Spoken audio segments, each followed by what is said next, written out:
Hey friends, we're talking about Advent, and we're talking about the second week of Advent, which is that time that we reflect on and think about the fact that one of the things that Jesus gives us is peace.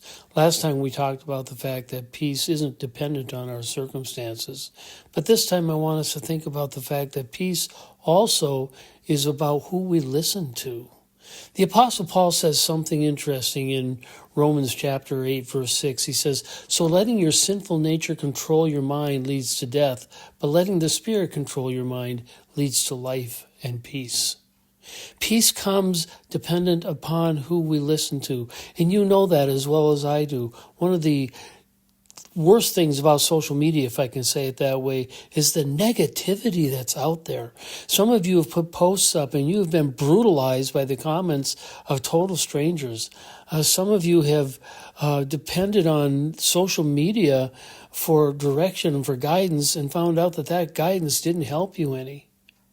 What peace is, what Paul says rather, is that peace comes by who we listen to. Remember the story? There's a story about a young man that goes to his grandfather. He's having a hard time making a decision, and the grandfather tells him the story of two wolves. There's the white wolf and the black wolf, and the black wolf represents evil, the white wolf represents good.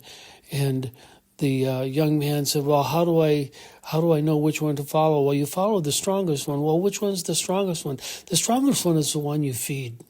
If you're filling your mind full of negativity, if you're filling your mind full of controversy, if you're filling your mind full of all the what ifs in life, then you're not going to have peace, because God's spirit is not a spirit of fear. It's not a spirit of confusion. It's not a spirit of division. God's spirit is a spirit of life and health and peace.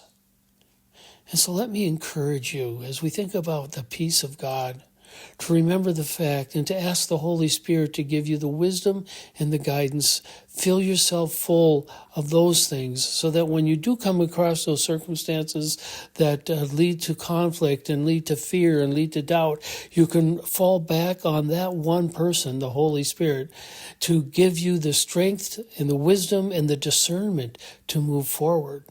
You don't always have to have all the answers. You don't have to always know exactly which way to go, because you can rely on the Holy Spirit, and He's the one that can help you to realize, yeah, I can make it through this. I can do this because I've got the Holy Spirit of God behind me. Thanks for listening. Have a great day. Live in peace. We'll talk to you next time.